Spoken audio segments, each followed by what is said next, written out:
बनाने से रोका तो पति की हत्या कर दी। कहते हैं शादी एक मजबूत रिश्ते की नींव होती है, जहां प्यार, भरोसा और वफादारी सबसे बड़ी पूंजी होती है। लेकिन जब इस रिश्ते में छल, धोखा और हवस की मिलावट हो जाए तो नतीजा सिर्फ और सिर्फ तबाही होता है। ये कहानी है रानी की, एक सीधी सादी लड़की जो सोशल मीडिया की चकाचौंध में अपना नाम बनाना चाहती थी, लेकिन अपनी पहचान की तलाश में वो एक ऐसी अंधेरी गली में उतर गई जहां से वापस लौटना तो दूर, खुद को बचा पाना भी मुश्किल था। आप लोगों ने सोशल मीडिया पर कुछ दिन पहले एक केस तो सुना होगा कि कैसे एक पत्नी ने अपने ही पति को मार दिया सिर्फ और सिर्फ इसीलिए क्योंकि वो उसको रील्स बनाने से मना करता था।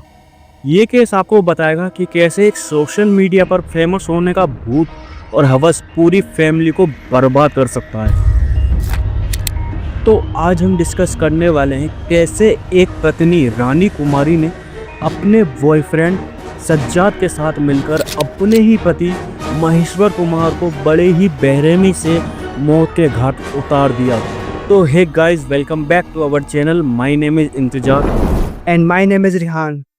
2017 बेगूसराय। रानी और महेश्वर की मुलाकात एक फैमिली फंक्शन में हुई थी और इस फैमिली फंक्शन से ही उनकी बातें होना भी शुरू हो गया था। और ये जो बातें हैं एक करीबी रिश्ते में बदल जाती हैं। धीरे धीरे इनकी करीबी इतनी बढ़ जाती है कि इनमें प्यार हो जाता है और ये फैसला करते हैं कि एक दूसरे से शादी भी कर लेंगे। फाइनली ये अपनी फैमिली को बताते हैं कि हम एक दूसरे को पसंद करते हैं और एक दूसरे से शादी भी करना चाहते हैं। लेकिन पहले तो फैमिली वाले राजी नहीं होते, बट थोड़ी कश्मकश के बाद दोनों की फैमिली मान जाती है और 2017 में ही दोनों की शादी भी करा देते हैं। महेश्वर काफ़ी हार्ड वर्किंग लड़का था। वो अपनी फैमिली के लिए बहुत मेहनत करता था एंड वो ज़्यादा कुछ पढ़ा लिखा नहीं था, तो छोटे मोटे काम करता था अपनी फैमिली का गुजारा करने के लिए, उनकी नीड पूरी करने के लिए। दूसरी साइड रानी कुमारी एकदम सपनों के पीछे पागल थी। मतलब कि एक होता है ना लोगों के अंदर कि मुझे अपने सपनों के लिए कुछ करना है, मुझे अपने लिए कुछ करना है, वैसा ही रानी कुमारी के अंदर था। लेकिन रानी के साथ एक प्रॉब्लम थी।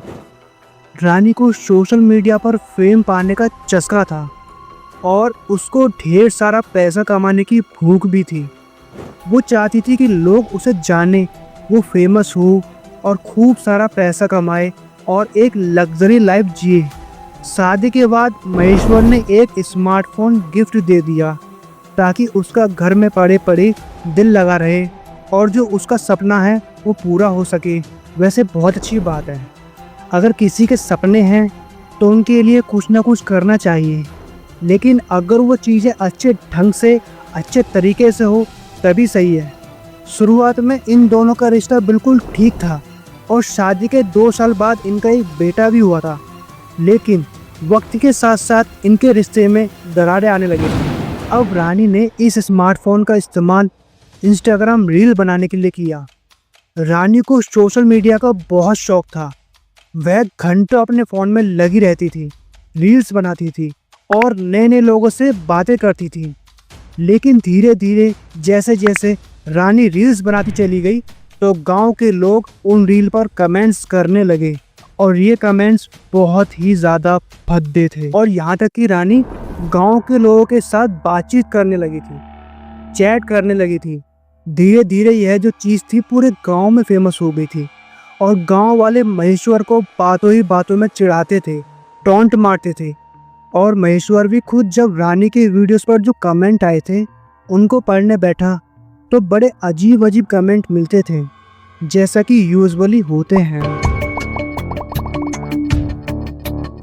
जिसको पढ़ने के बाद महेश्वर को बहुत बेकार लगा और वो अपनी पत्नी से बोलता है कि तुम ये सब मत करो, मैं मेहनत मजदूरी करके पैसे कमा लूँगा, उससे घर चल जाएगा, पर तुम्हें ये सब करने की ज़रूरत नहीं है।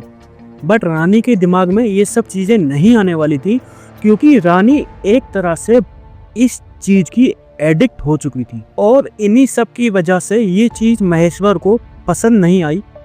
स्टार्टिंग में तो रानी महेश्वर को भी रील्स में लिया करती थी, बट गांव वालों की बातें सुनने के बाद महेश्वर ने धीरे धीरे रील्स में आना बंद कर दिया और रानी से भी वो कहने लगा कि वो रील्स भी ना बनाए।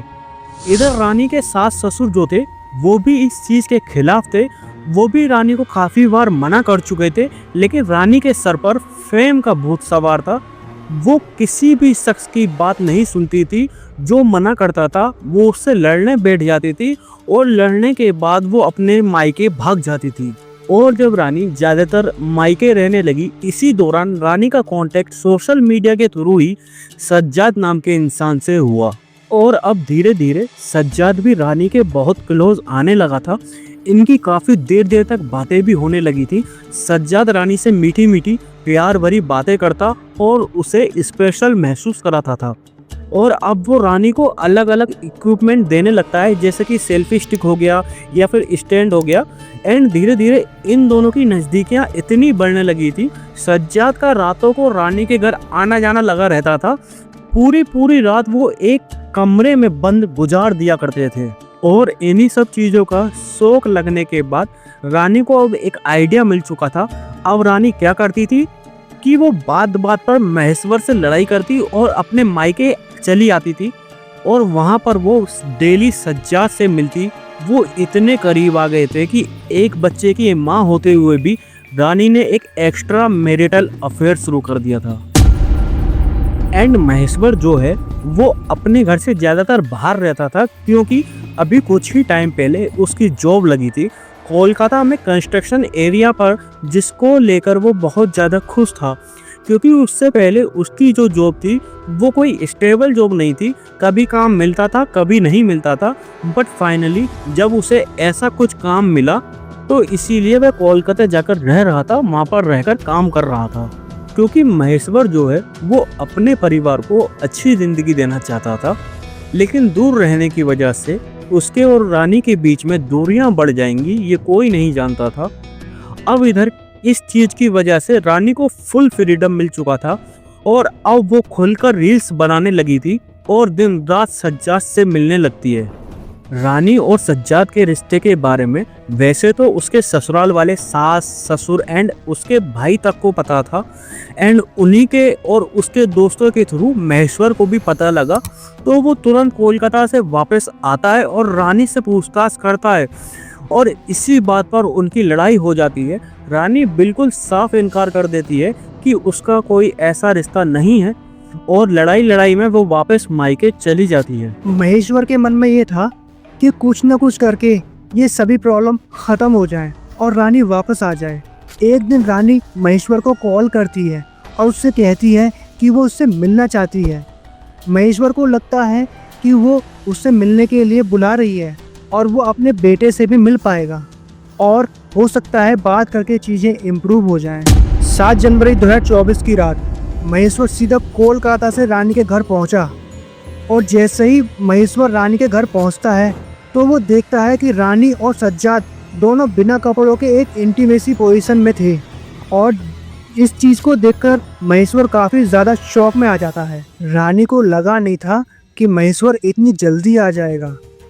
उसे लगा था कि महेश्वर को आने में टाइम लगेगा, बट इत्तेफाक महेश्वर ऐसे टाइम पर आ जाता है।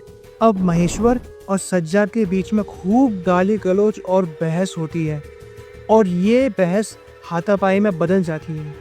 इसी दौरान रानी अपनी बहनों के साथ मिलकर और सज्जाद के साथ मिलकर महेश्वर को उसका गला दबाकर मार देते हैं और जब गला दबाने से महेश्वर की मौत हो जाती है तब रानी और उसकी दोनों बहनें और सज्जाद ये चारों मिलकर इस मर्डर को सुसाइड बनाने की कोशिश करते हैं। ये लोग महेश्वर की बॉडी को फांसी पर लटका देते हैं ताकि ये एक सुसाइड लगे। रानी को ये करते समय अपने 5 साल के बच्चे का ख्याल नहीं आया। इतनी बेरहमी से जिस महेश्वर को इन चारों ने मारा था, ये वही महेश्वर था जिसने 7 साल पहले रानी से लव मैरिज की थी। एंड महेश्वर का भाई जो कि कोलकाता में था, वो महेश्वर को ये पूछने के लिए कॉल करता है कि वह सही सलामत पहुंच गया है या फिर नहीं। और जब महेश्वर का भाई रूबल ने महेश्वर को कॉल की तो महेश्वर का फ़ोन कोई और उठाता है एंड हेलो कहकर तुरंत फ़ोन काट देता है। एंड फ़ोन पर पीछे से थोड़ी चिल्लाने चीखने की आवाज़ आ रही थी। ये बात महेश्वर के भाई को कुछ सही नहीं लगती है।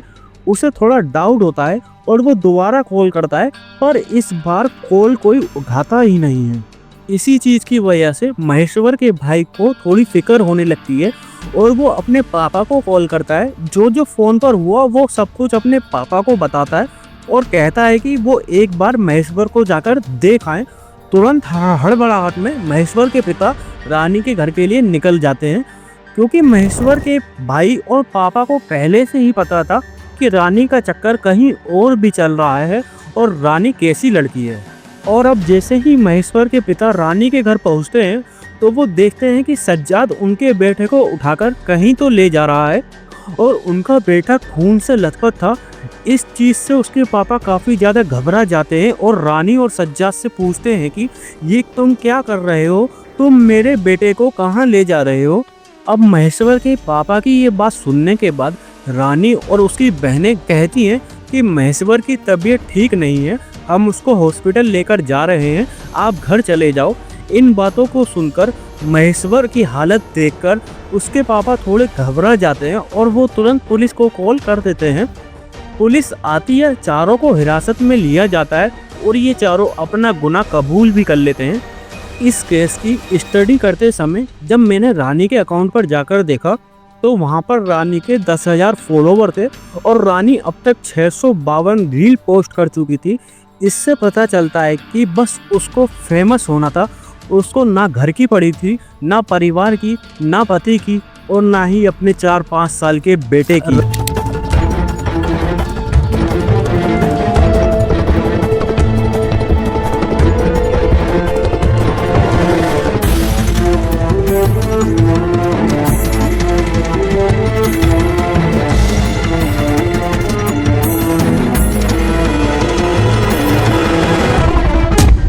रानी सोशल मीडिया पर नाम कमाना चाहती थी, लेकिन उसने अपना सब कुछ खो दिया था। उसका बेटा, जिसे अब उसकी सबसे ज़्यादा ज़रूरत थी, अपने पिता को वो खो चुका था और उसकी माँ जेल में थी। वैसे तो सोशल मीडिया एक ताकतवर जरिया है, लेकिन अगर इसका गलत इस्तेमाल किया जाए तो यह ज़िंदगी बर्बाद भी कर सकता है। हर रिश्ते की बुनियाद भरोसे पर होती है। अगर रिश्ते में ईमानदारी ना हो तो अंजाम भी दर्दनाक होता है। क्या ये मर्डर रील बनाने की वजह से हुआ या सिर्फ एक अवैध संबंध का अंजाम था? अपनी राय हमें कमेंट सेक्शन में बताइए।